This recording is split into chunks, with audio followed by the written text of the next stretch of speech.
سنة رسوله والدعاء إلى الهدى والدلالة على الخير ابتغاء وجه الله ومرضاته وقربه وثوابه سبحانه وتعالى. نويت التعلم والتعليم والتذكر والتذكير والنفع والانتفاع والإفادة والاستفادة والحث على التمسك بكتاب الله وسنة رسوله والدعاء إلى الهدى والدلالة على الخير ابتغاء وجه الله ومرضاته وقربه وثوابه سبحانه وتعالى. نويت التعلم والتعليم والتذكر والتذكير والنفع والانتفاع والإفادة والاستفادة والحث على التمسك بكتاب الله وسنة رسوله والدعاء إلى الهدى والدلالة على الخير ابتغاء وجه الله ومرضاته وقربه وثوابه سبحانه وتعالى.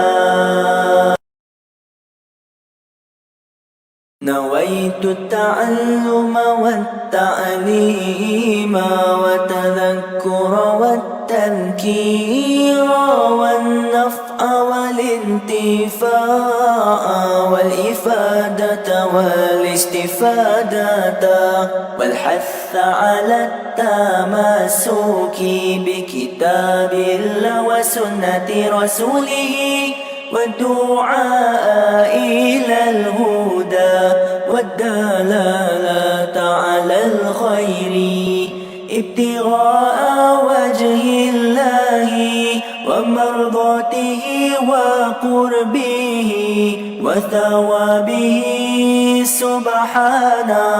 سبحانه وتعالى. نويت التعلم والتعليم والتذكر والتذكير والنفع والانتفاع والإفادة والاستفادة والحث على التمسك بكتاب الله وسنة رسوله والدعاء إلى الهدى والدلالة على الخير ابتغاء وجه الله ومرضاته وقربه وثوابه سبحانه وتعالى. نويت التعلم والتعليم والتذكر والتذكير والنفع والانتفاع والإفادة والاستفادة والحث على التمسك بكتاب الله وسنة رسوله والدعاء إلى الهدى والدلالة على الخير ابتغاء وجه الله ومرضاته وقربه وثوابه سبحانه وتعالى. نويت التعلم والتعليم وتذكر والتذكير والنفع والانتفاع والإفادة والاستفادة والحث على التمسك بكتاب الله وسنة رسوله والدعاء إلى الهدى والدلالة على الخير ابتغاء وجه الله ومرضاته وقربه وثوابه سبحانه وتعالى. نويت التعلم والتعليم وتذكر والتذكير والنفع والانتفاع والإفادة والاستفادة والحث على التمسك بكتاب الله وسنة رسوله والدعاء إلى الهدى والدلالة على الخير ابتغاء وجه الله. الدنيا والدين.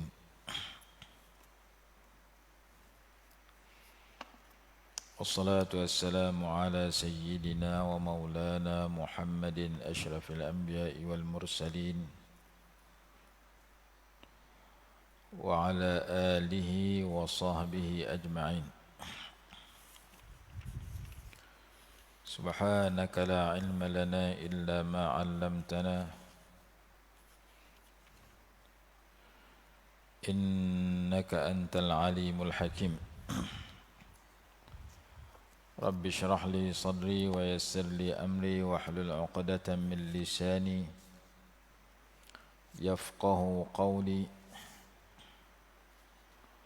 ولا حول ولا قوة إلا بالله العلي العظيم. قال الله سبحانه وتعالى أعوذ بالله من الشيطان الرجيم ayat 65 surah An-Nisa.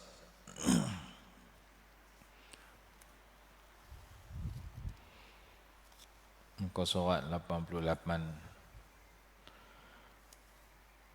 فلا وربك لا يؤمنون حتى يحكموك فيما شجر بينهم ثم لا يجدوا في أنفسهم حرجا مما قضيت ويسلموا تسليما. Maka demi Tuhanmu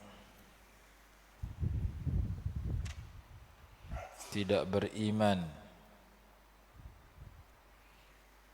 mereka tidak beriman sehingga mereka menjadikan engkau sebagai hakim terhadap apa yang diperselisihkan di antara mereka. Kemudian mereka tidak mendapati pada diri mereka keberatan terhadap apa yang engkau putuskan, dan mereka menerima keputusan itu dengan penerimaan sepenuhnya. Fala wa rabbika, maka demi Tuhanmu, la yu'minuna, mereka tidak disifatkan beriman, hatta yuhakkimuka fima syajara bainahum, melainkan sehingga mereka menjadikan engkau hakim dalam mana-mana perselisihan yang timbul di antara mereka. Summa la yajidu fi anfusihim harajan, kemudian mereka pula tidak merasa di hati mereka sesuatu keberatan, mimma qadait, dari apa yang telah engkau hukumkan. Wa yusallimu taslima, dan mereka menerima keputusan itu dengan sepenuhnya. Jadi ayat ini menceritakan tentang sifat orang yang beriman yang tunduk dan patuh kepada sesuatu hukum yang telah ditetapkan oleh Nabi besar Muhammad sallallahu alaihi wasallam. Kalau dalam Riyadhus Shalihin ada satu tajuk bab wujubil inqiyadi li hukmillahi ta'ala. Bab wajib tunduk patuh kepada hukum Allah Subhanahu wa taala. Jadi ketika mana membicarakan tajuk ini, tajuk yang ke-17 dalam kitab Riyadhus Shalihin, Imam Nawawi rahimahullah memulakan tajuk itu dengan ayat ini, ayat 65 surah An-Nisa. Kemudian diiringi dengan ayat 51 surah An-Nur. Innama kana qaulal mu'minina idza du'u ila Allahi wa rasulihi liyahkuma bainahum an yaqulu sami'na wa ata'na wa ulaika humul muflihun. Hanya saja ucapan orang-orang yang beriman apabila mereka diajak kepada Allah dan Rasul, apabila mereka didakwah, diseru kepada Allah dan Rasul agar Rasul menghukum di kalangan mereka, mereka berkata kami mendengar dan kami mentaati, dan mereka itulah golongan orang-orang yang berjaya. Jadi ayat ini menceritakan tentang tiga sifat orang yang beriman. Maksud la di sini dalam tafsir Al-Jalalain dia kata la zaidah, la tambahan. La itu makna tidak, dia hanya tambahan. Bila diterjemahkan tidak ada, untuk menguatkan. Jadi tak diterjemahkan maka tidak, tapi maka demi Tuhanmu. Maka tidak demi Tuhanmu, tidak dah tak ada sini. Jadi kalau setakat kita boleh bahasa Arab, kita nak terjemah, kadang-kadang kita tak tahu la tu ada kata, macam firman Allah la uqsimu bihadzal balad. Kalau kita terjemah cara bahasa sepatah-sepatah, aku tidak bersumpah dengan negeri ini.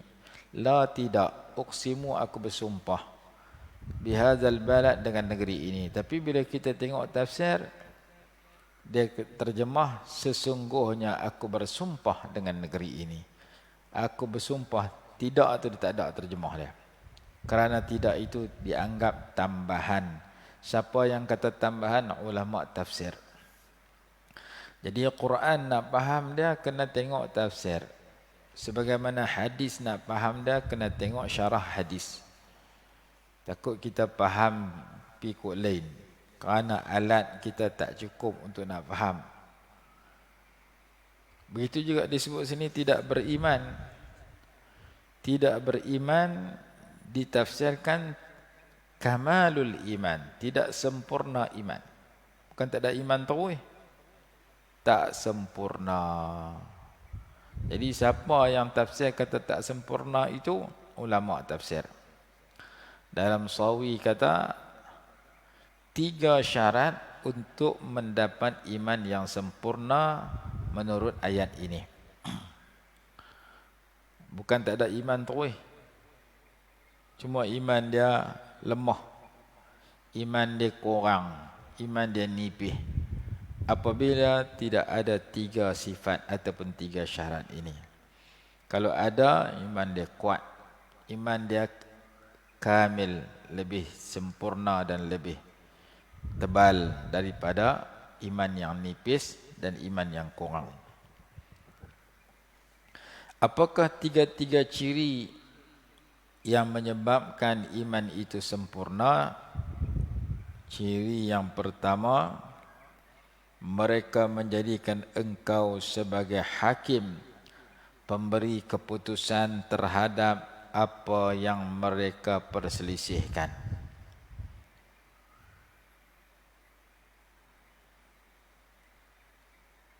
Jadi kita berselisih fima syajara, syajara makna dia ikhtalata, Dalam tafsir Jalalain kata ikhtalata. Dalam tafsir Sawi kata ashkala wal tabasa. Sesuatu muskilah, sesuatu masalah, sesuatu perkara yang kesamaran. Boleh ke tak boleh, maka rojoklah kepada Nabi SAW. Kalau dulu orang rojok kepada baginda terus, zaman sekarang orang rojok kepada peninggalan baginda, Al-Quran ataupun hadis. Tapi nak rojok pun kita tak boleh faham, melainkan kita rojok yang ulama sudah kaji. Kerana kita nak rojok, kita kenal satu bayat, kita tak kenal banyak ayat lagi. Kita jumpa satu hadis, kita tak jumpa banyak hadis lagi. Dan zaman lah ni nak cari orang yang mengaji hadis banyak, mengaji 6 kutub sittah yang terkenal, payah jumpa. Maka kita ambil yang ulama sudah kaji dan ijtihad. Kerana kita hadis 40 pun tak ingat. Berbanding dengan Imam Nawawi yang mensyarahkan Sahih Muslim, Imam Ibn Hajar Al-Asqalani yang mensyarahkan Sahih Al-Bukhari. Ulama-ulama dulu dah jumpa banyak hadis. Akhirnya mereka tahu hadis mana yang mereka nak ambil sebagai rujukan. Kita hadis 40 pun tak ingat. Oh, dia tu ada sijil hebat. Dia sijil hebat pun dia tak pernah talaqi sebagaimana talaqinya Imam Nawawi. Dia tidak diiktiraf sebagaimana diiktirafnya Imam Nawawi. Nawawi satu dunia iktiraf dia sebagai ulama, dan bukti kealimannya kitab-kitab besar yang dia karang yang dipakai seluruh dunia. Kita hari ini tak karang kitab macam Imam Nawawi, kadang-kadang berasa lebih daripada Imam Nawawi. Syarat ijtihad, nak berijtihad mengeluarkan hukum, banyak. Syarat pertama al-ilmam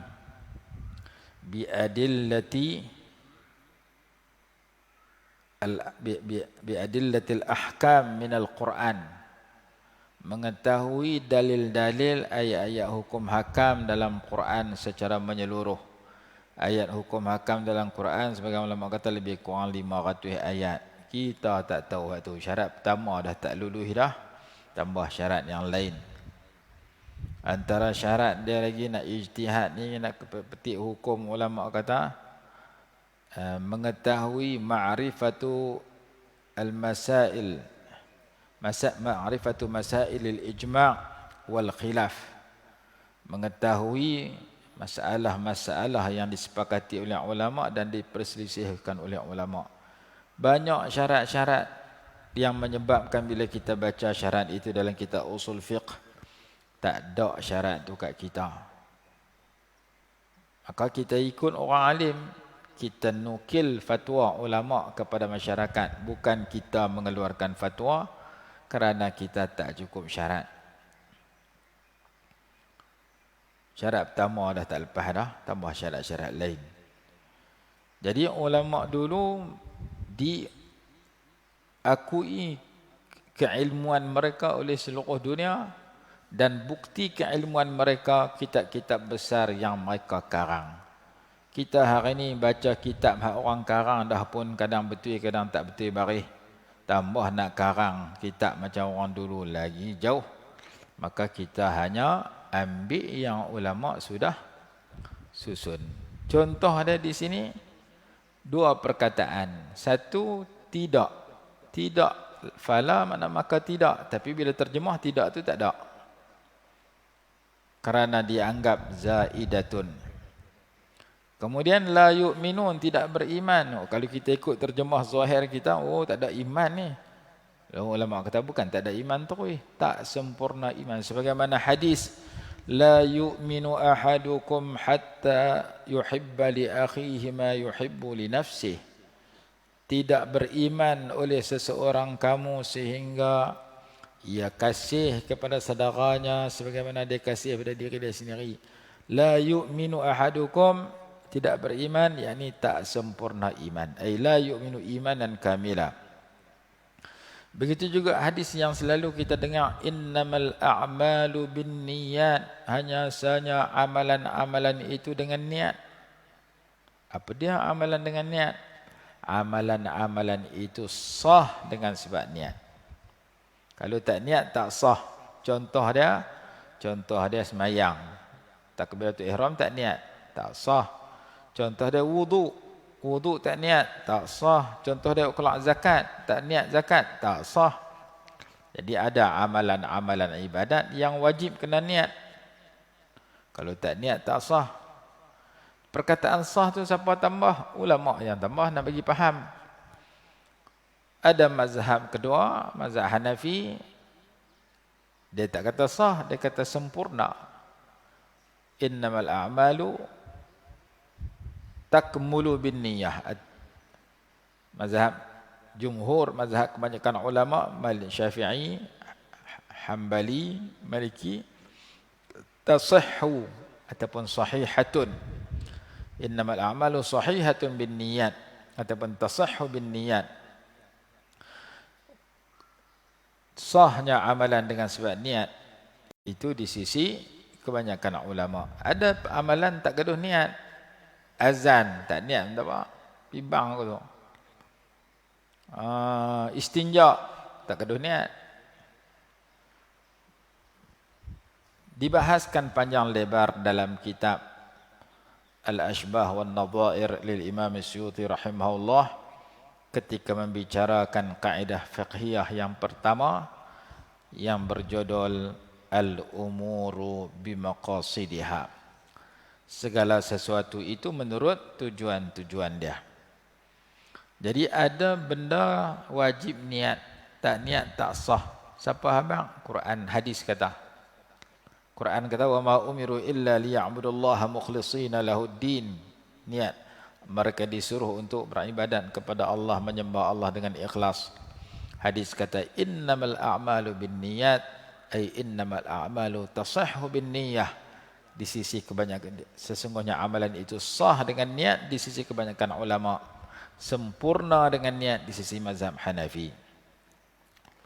Jadi perkataan hadis kadang-kadang memerlukan kepada pertambahan yang dijelaskan oleh ulama. Pertambahan itu untuk kita faham yang benar, yang betul. Jadi la yu'minuna, tidak beriman, yakni syurut li kamalil iman, tidak sempurna iman. Bukan tak ada iman terus. Saat ni kita kata hang ni tak ada iman macam Cina Hindu tak masuk Islam. Pasal hang tak ada perangai ni. Tak. Ulama menghuraikan supaya kita jangan silap faham. Jangan pakai zahir ayat yang kita tengok saja. Dalam berselisih, dalam pegang zahir ayat dengan huraian ayat inilah yang menyebabkan timbulnya banyak pendapat dan mazhab kita hari ini. Macam-macam.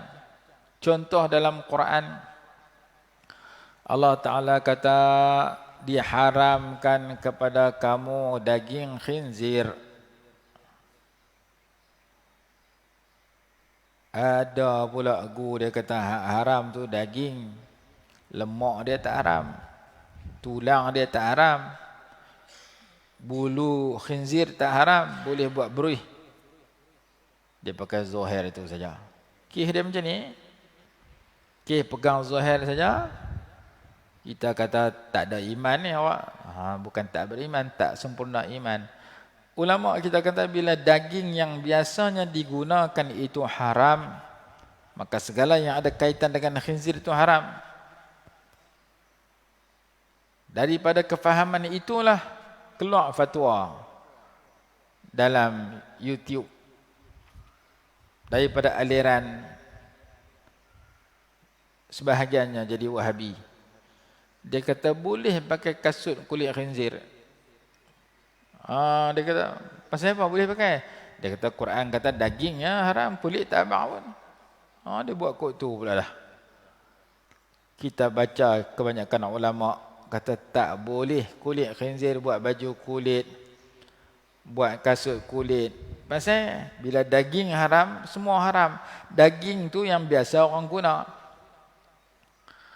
Macam Quran kata tak boleh makan harta secara batil.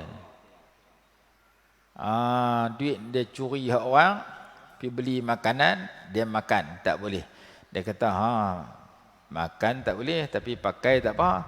Aku bukan beli roti, bukan beli nasi beras, aku tak makan pun dengan duit haram tu. Aku hanya beli kereta, naik kereta, beli baju pakai. Quran tak kata pakai, Quran kata makan. Quran kata la ta'kulu amwalakum bainakum bil batil. Jangan kamu makan harta kamu secara batil. Aku bukan makan. Nanti orang buat apa? Aku cari duit cara haram, aku tikan nombor ekor, kena, aku beli kereta. Aku bukan naik makan pun kereta tu, aku naik. Tu faham tak betul. Makan tu biasa orang guna. Tapi kalau pakai pun, adik-beradik makan lah. Yang penting benda tu haram, tak boleh aku tak boleh guna. Tak boleh makan mana tak boleh guna. Sama dengan waktu bang Jumaat, tak boleh jual beli. Hang buat tapi sembahyang Jumaat. Aku motong getah. Tu orang kata tak boleh motong. Orang kata waktu Jumaat kena pergi Jumaat bila dengar. Mana ada. Dalam Quran kata tinggalkan jual beli, aku bukan berniaga pun. Quran kata iza nudiya lis-salati min yaumil jumu'ati fas'au ila dzikrillah. Apabila diseru untuk pergi sembahyang Jumaat, maka segeralah kamu kepada mengingati Allah. Wazarul bai' dan tinggalkan jual beli. Yang Quran suruh tinggal jual beli, aku bukan jual beli, aku bukan berniaga. Aku duduk dalam benang buat benang. Quran tak kata tinggallah benang kamu, tinggallah skrap kamu, tinggallah ikan kamu. Jadi aku kerja nelayan. Aku tak fikir Jumaat tak Jumaat. Aku main golf. Quran tak kata tinggallah padang golf kamu. Dia duduk faham jual beli saja tak boleh. Dia semua tak apa. Salah. Tinggalkan segala aktiviti. Maksud dia jual beli itu merangkumi semua. Jadi ada benda yang Quran sebut sikit, ulama yang hurai bagi kita faham banyak. Kalau tidak, kita duk pegang zahir itu saja. Lingkup hukum hakam. Dan benda ni adalah ni. Buka dalam YouTube ada orang kata. Kasut kulit babi boleh pakai dia tak? Baju kulit babi tak mau pakai, umai kat saya nak pakai. Dia kata, pasal apa hang kata aku tu? Dalam Quran mana ada ayat Quran haram kulit babi? Bulu babi tak ada, lemak babi tak ada. Yang ada daging saja dia tak. Jadi tak sah makan. Tulang dia boleh buat pinggan. Cina dia buat pinggan. Cina ambil tulang khinzir buat pinggan. Pinggan yang dibuat daripada tulang khinzir ada. Jadi kadang-kadang dia pakai zahir ayat, zahir hadis. Kadang-kadang dia tak pakai pula. Mana berasa untung, dia pakai ke dia. Jadi kita, ulama kita kata, apabila daging khinzir itu najis mughallazah, maka tulang dia, bulu dia, najis dia, semua tak boleh sentuh.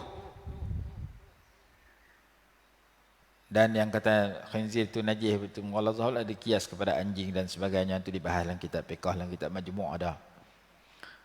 Jadi yang kita nak sebut supaya kita tak faham ayat Quran mengikut kefahaman kita yang cetek, supaya kita tak faham hadis menurut kefahaman kita yang cetek, maka perlu kita mengaji tafsir.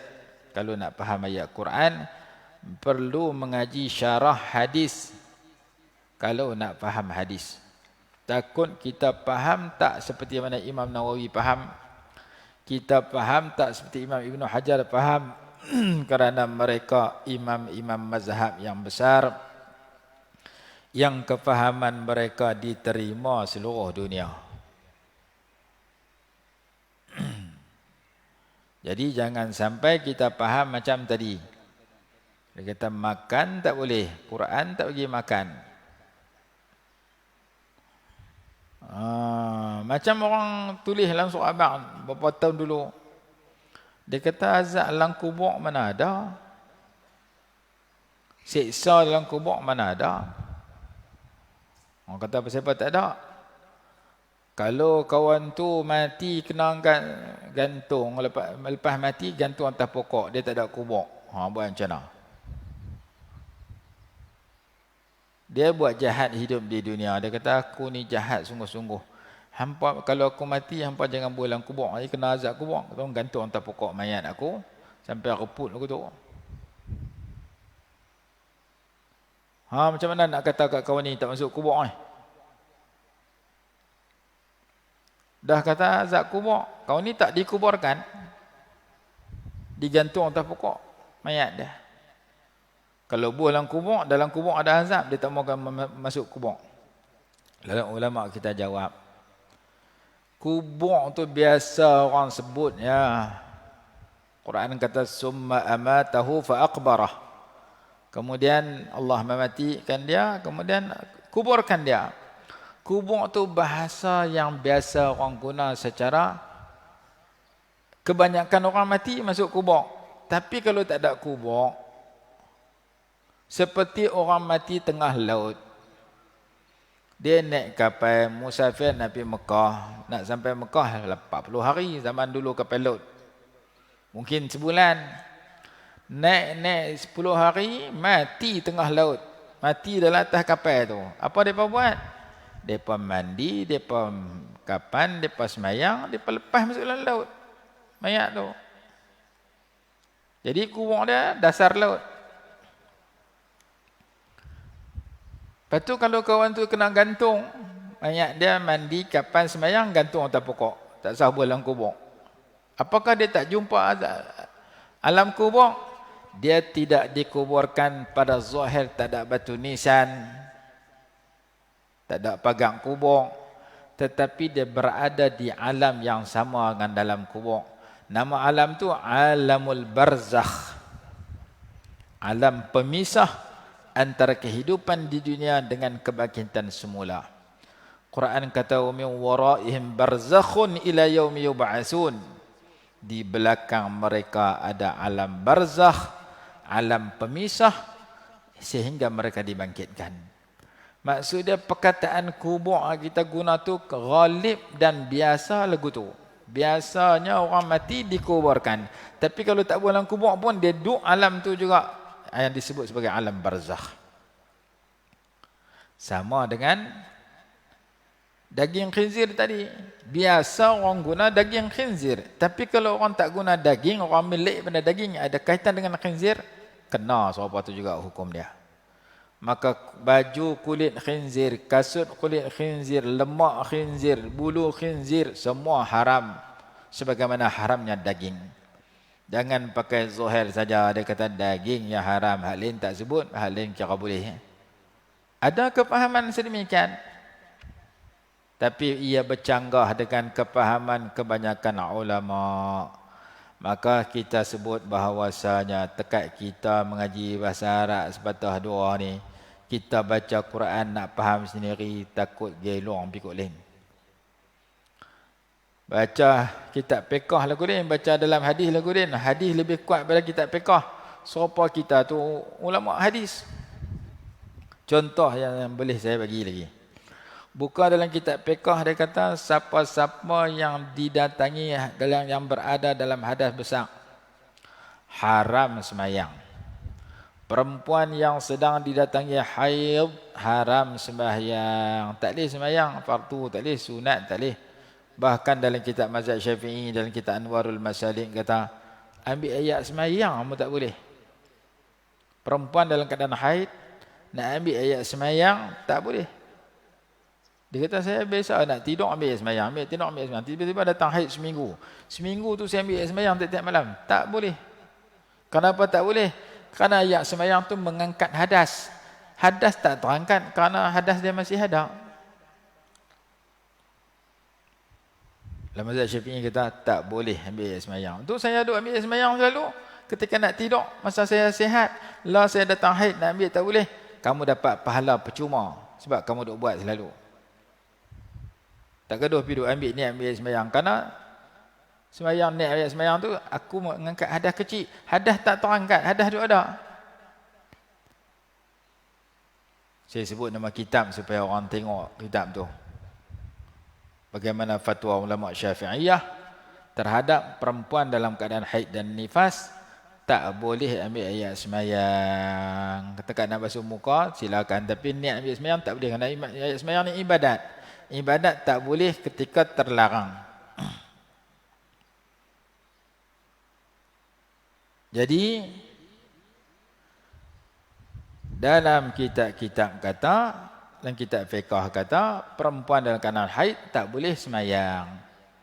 Baca dalam hadis. Hadis kata apa?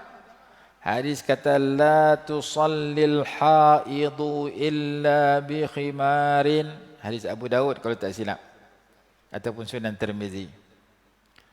La tusallil haidu, tidak boleh semayang oleh perempuan yang datang haid. Illa bi khimarin, melainkan dengan pakai kelumbung. Apa makna kelumbung? Tutup aurat. Weh, hadis kata boleh pula semayang dalam keadaan haid. Semayang sunat ke apa tau. Hadis kata tak boleh. Kitab fiqah kata tak boleh. Hadis kata boleh. Aku nak pakai hadis kan nak pakai kitab fiqah. Hadis daripada Rasulullah, kitab fiqah daripada ulama. Kita baca matan hadis, faham sendiri. Hak ulama tulis dalam matan, dia kata ni bercanggah dengan hadis. Tak kena kita. Ulama jumpa dulu hadis tu pada kita. Dan mereka buat tu, mereka betul kerana mereka kaji menyeluruh. Kita pakai tengok satu hadis, ambil hukum sendiri. Masalah betul. Hari ni timbul macam-macam orang duk kritik dalam internet kisah lagu tu. Faham berasa diri dia faham lebih pada orang alim. Akhirnya dia berasa aku pegang ni betul dah. Jadi apa maksud hadis tu yang sebenar? Buka dalam syarah baru faham. La tusallil haidu, tak boleh semayang oleh perempuan yang datang haid, yakni al-mar'atul lati tablughu sinnal haid. Maksud dia perempuan yang sampai kepada umur datang haid, yakni maksud perempuan baligh. Tu mana la tusallil haid. Tidak boleh semayang oleh perempuan yang cukup umur, yang sampai umur boleh datang haid, yang sudah baligh, melainkan kena tutup aurat dengan sempurna pakai kelumbung. Tu maksud hadis tu. Bukan haid sedang datang, ambil ayat semayang juga, semayang sunat. Tengok zahir hadis lagu tu. Saya mai datangkan beberapa contoh supaya kita faham bahawasanya kita orang Melayu memang baca Quran tak boleh faham cara betul. Baca hadis tak boleh faham. Walaupun kita mengaji bahasa Arab sampai PhD, kerana kefahaman ulama tu lebih daripada kita. Nak faham mesti kena ikut ulama. Kerana ada yang dibuat matan fiqh tu lebih reti daripada kita jumpa hadis patah dua. Depa nak buat matan tu, depa jumpa puluh-puluh ribu hadis, ratus-ratus ribu hadis, bahkan ada sampai 1 juta hadis. Baru boleh buat matan. Imam Ahmad Ibn Hanbal kaji 1 juta hadis. Kita hadis 40 pun tak habis, berasa lebih daripada Imam Syafi'i. Tak kena. Jadi kita dapati bahawasanya setiap imam 4 mazhab mereka pakar hadis dulu sebelum pakar fiqh. Dan tiap-tiap tu ada karang kitab hadis. Imam Malik kitab hadis dia nama Muwatta. Imam Ahmad kitab hadis dia nama Musnad Imam Ahmad. Imam Abu Hanifah kitab hadis dia nama Musnad Imam Abu Hanifah. Imam Syafi'i kitab hadis dia nama Musnad Imam Syafi'i. Masing-masing tu pakar hadis dah baru jadi pakar fiqh. Kita hadis tak pakar tahu mana, berasa lebih pada depa masalah. Ni contoh ayat yang perlu kita faham dengan syarah. Tengok lafaz zahir saja tak cukup. Jadi ayat ni kata la yu'minun, mereka tidak beriman, yakni mereka tidak beriman dengan iman yang sempurna. Melainkan apabila ada kat depa 3 syarat ini. Ini salah satu ayat, ada hadis lain lagi, ada ayat lain lagi yang menyatakan tanda kesempurnaan iman sekian. Salah satu tanda kesempurnaan iman apabila Allah dan Rasul dia kasih lebih daripada orang lain. La yu'minu ahadukum hatta yakuna Allah wa rasuluhu ahabba ilaihi mimma siwahuma. tidak beriman mereka itu, yakni tak sempurna iman mereka itu, sehingga mereka menjadikan engkau sebagai pemberi hukuman. Mereka menjadikan engkau sebagai hakim yang memutuskan terhadap segala sesuatu yang mereka perselisihkan. Dalam ayat lain kata, wa idza du'u ila Allah wa rasulihi liyahkuma bainahum idza fariqum minhum mu'ridun wa in yakun lahumul haqqu ya'tuna ilaihi muz'inin. Apabila mereka diseru kepada Allah dan Rasul agar Rasul menghukum, di kalangan mereka tiba-tiba sekumpulan mereka berpaling. Ada yang tak mau ikut hukuman Rasul. Kita ikut Rasulullah, kita rujuk kepada ajaran Rasulullah, Quran hadis ketika kita berselisih dalam apa juga perkara. Lepas pada Rasulullah hukum dia kena macam ni, maka kita tak boleh ragu, kita tak boleh petikai, kita tak boleh kata tak suka, kita tidak menentang hukum itu.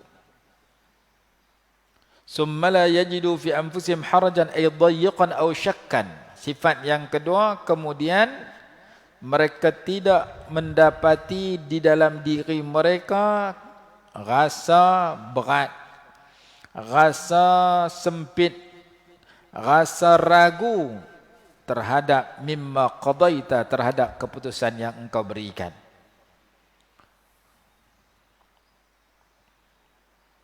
Kawan tu kata, aku nak pinjam duit cara riba. Kawan ni kata, tak boleh, pinjamlah cara Islam, ada pinjaman cara Islam lah ni, Islamic Bank. Dah riba tu pun boleh kot, murah lagi dia punya bayaran dia. Hutang RM100 bayar RM120. Cara Islam ni hutang RM100 bayar RM180. Banyak sangat. Ni baru lebih RM20, ni lebih sampai RM80 ni. Kita kata tak apa, ni akad cara Islam. Dah aku nak ambil cara riba juga. Kita pun habaq kata riba tak boleh walaupun murah. Quran kata wa halallahu al-bai' wa harrama ar-riba. Allah halalkan jual beli, Allah haramkan riba. Dia dengar hukum tu daripada Allah, kata tak boleh riba. Tapi dia rasa berat nak terima, maka dia tak ada ayat ni. Ayat ni kata lepas tahu ni hukum Allah lagu tu, hukum Rasulullah lagu tu, jangan rasa berat nak terima. Apabila Allah dan Rasul memutuskan riba tu haram, kamu jangan duk petikai dah. Jangan duk gagah ambil. Kerana Allah isytihar mereka yang terlibat dengan riba, Allah perangi dia. Fa illam taf'alu fa'dhanu biharbin minallahi wa rasulih. Jika kamu tak berhenti daripada riba, ketahuilah Allah dan Rasul memerangi kamu. Siapa lagi orang yang Allah memerangi? Orang yang memusuhi, menentang wali Allah, menentang orang dekat dengan Allah, para alim ulama. Ni juga golongan yang ditentang oleh Allah dan Rasul. Dalam hadis Bukhari, hadis Qudsi, Nabi SAW bersabda, man adali waliyan faqad adhantuhu bil harbi. Barang siapa yang memusuhi wali aku, maka aku memberitahu dan mengisytiharkan aku memerangi dia. Jangan kita duk lawan tuk guru alim ulama. Kerana Allah Ta'ala kata, siapa lawan orang alim, orang dekat dengan aku, aku sendiri akan lawan dengan orang tu. Apa lagi golongan yang Allah benci dan Allah lawan dia? Orang yang belagak, sombong, takabur, membesar diri, meninggi diri. Ni juga Allah kata, aku benci kat kawan tu, aku lawan kawan tu. Al-kibriya uridai wal-'azamatu izari. Takabur itu pakaianku. Barang siapa yang merebut daripada aku pakaian itu, khasamtuhu wala ubali. Aku akan musuhi dia, perangi dia, dan aku tak peduli. Al-kibriya uridai wal-'azamatu izari faman naza'ani fi syai'in minhuma khasamtuhu wala ubali. Takabur itu umpama selendangku, kebesaran keagungan itu umpama kainku. Barang siapa yang merebut salah satu daripada dua sifat itu daripada aku akan musuhi dia dan aku tidak peduli. Jangan bagi kena kat kita terlibat dengan riba. Jangan bagi kena kat kita lawan alim ulama, wali-wali Allah. Jangan bagi ada perangai kat kita belagak, sombong dan angkuh. Macam mana tanda kita sombong dan angkuh? Antara tanda kita sombong dan angkuh, kita menolak kebenaran dan memandang hina kepada orang lain. Al-kibru batarul haqqi wa ghamtun nas. Takabur itu menolak kebenaran dan menghina orang lain, orang ramai. Kata dalam sebahagian hadis. Orang-orang yang jenis sifat tak mau tinggal riba, tak mau ikut alim ulama, bahkan duk lawan alim ulama, duk kutuk alim ulama dalam Facebook, dalam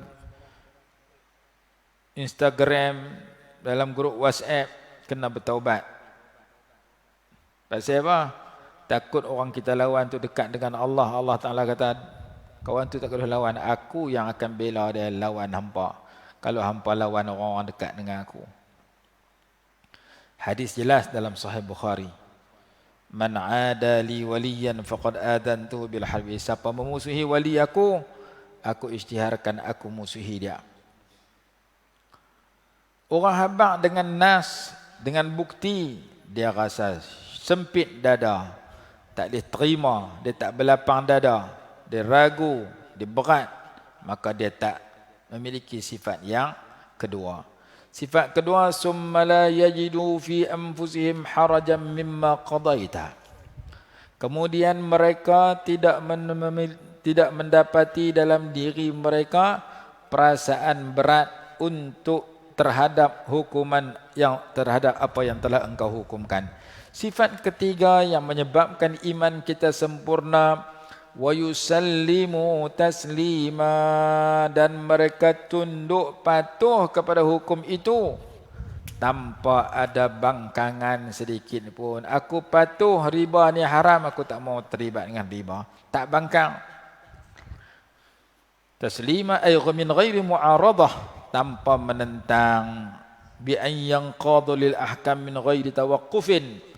Mereka tunduk patuh kepada hukum hakam yang ditetapkan oleh Allah dan Rasul tanpa ada rasa tersangkut, tanpa berhenti, terima. Sami'na wa ata'na, kami dengar dan kami patuh. Bagaimana Allah Ta'ala haramkan arak, para sahabat dengar haramnya arak secara 100%, mereka katuk habis tepayan arak, mereka tumpahkan arak sehingga banjir jalan-jalan di Madinah, jalan-jalan di Madinah dengan arak. Pasal Quran buat turun, arak tu haram, kami dengar dan kami taat. Jadi apa-apa hukum Allah yang ada dalam Quran hadis, kita jangan pandai-pandai duk komplain, ni tak sesuai zaman lah ni, jangan. Dia boleh menjejaskan akidah.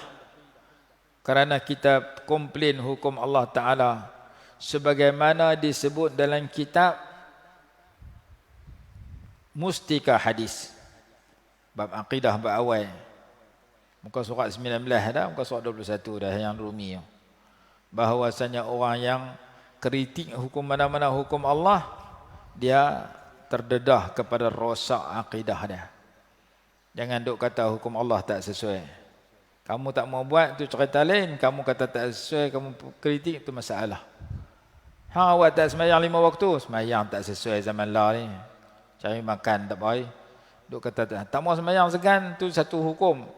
Tapi duk kata tak sesuai, tu masalah. Jadi dalam bab awal dalam kitab Mustika Hadis memberi amaran jangan sampai kita menolak dan melekehkan, menghina mana-mana hukum Allah Subhanahu wa taala. Kerja kita wa yusallimu taslima, tunduk patuh kepada hukum Allah. Jadi ayat ni kata fala rabbika la yu'min, seseorang itu tidak sempurna iman melainkan ada pada dia 3 sifat. Sifat pertama, menjadikan Rasulullah sebagai pemberi hukuman terhadap apa yang mereka selisihkan sesama mereka. Berselisih bab apa pun, rojok kepada Rasulullah. Rasulullah dah wafat, rojok kepada ulama warasatul anbiya. Fa in tanaza'tum fi syai'in farudduhu ila Allah war Rasul. Jika kamu bercanggah dalam sesuatu, sila rojok kepada Quran dan hadis. Cukup rojok kepada alim ulama untuk faham apa Allah dan Rasul nak. Ini sifat pertama, suka tanya agama, tanya alim ulama tentang masalah perselisihan yang berlaku. Sifat kedua, setelah kenal hukum tu sekian, maka summa la yajidu fi anfusihim harajan. Mereka tidak rasa keberatan untuk menerima hukum itu. Dapat dengar dan patuh, sokong dan setuju hukum yang Allah dan Rasul tetapkan. Sifat yang ketiga, mereka tak bangkang, mereka tunduk patuh sepenuhnya, tak bangkang sikit habuk pun. Wa yusallimu taslima ay wa yanqadu li hukmika min ghairi mu'aradah. Mereka tunduk patuh terhadap hukum yang kau tetapkan tanpa ada sedikit bangkangan pun. Maka tiga sifat ni kita kenal, bagi ada kat kita, supaya kita dapat iman yang lebih sempurna dan terbaik. Apa yang masalah berlaku kita tak tahu, rojok kepada Quran dan hadis untuk kita tahu hukum dia. Setelah kita tahu hukum dia, kita patuh dan tunduk, dan kita jangan bangkang. Kita kena terima dengan senang hati kebenaran yang datang daripada sesiapa pun, selama mana dia ada bukti yang kukuh daripada Quran hadis. Dan kita jangan bangkang, tunduk patuh kepada hukum itu. Jangan kita duk cari pasal lawan hukum Rasulullah, lawan alim ulama, kutuk alim ulama, serupa kita lebih reti daripada mereka. Kerana kita jahil banyak. Araftu syai'an wa jahiltu asya'a. Ulama kata, saya reti satu benda, saya tak reti berlambak benda lain. Baru kita rasa kita ni lekeh, maka kena ikut orang yang hebat. Orang hebat ialah ulama-ulama besar yang Allah pilih mereka untuk menjadi imam-imam yang mengarang kitab-kitab yang muktabar. Mereka ulama muktabar untuk jadi panduan bagi kita yang lekeh dan kita yang jahil banyak benda ini. Itu yang ulama ajak kat kita. Masa pun terlajak dah. Kita berhenti tanya dulu. Besok kita sambung ayat 66 dalam surah An-Nisa ini. Jadi cerita mustaqim, siratal mustaqim ni dalam ayat 68. Ayat 68. Lagi 2 ayat baru kita jumpa perkataan istiqamah yang sedang kita bicarakan. Wallahu a'lam. Bismillahirrahmanirrahim. Alhamdulillahirabbil alamin. Assalatu wassalamu ala sayyidina Muhammad wa alihi wasallam. اللهم انفعنا بما علمتنا وعلمنا ما ينفعنا وارزقنا علما ينفعنا برحمتك يا ارحم الراحمين. اللهم انا نعوذ بك من البرص والجذام والجنون ومن سيء الاسقام برحمتك يا ارحم الراحمين. اصلح احوالنا واحوال امه سيدنا محمد صلى الله عليه وسلم في مشارق الارض ومغاربها برحمتك يا ارحم الراحمين. ادفع عنا كل بلاء وباء يا ارحم الراحمين. ربنا آتنا في الدنيا حسنة وفي الآخرة حسنة وقنا عذاب النار. صلى الله على سيدنا محمد وعلى آله وصحبه وسلم. الحمد لله رب العالمين.